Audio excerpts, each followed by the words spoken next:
Сега искам да ви покажа една от картините на Кязим Есимов, който е едно много интересно явление в художествения ни живот.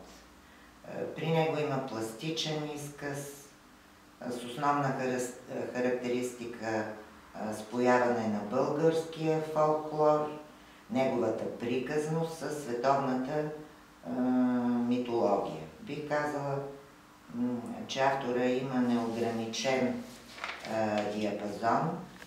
Той е блестящ в композицията, в пейзажа, в портрета, в натюрморта.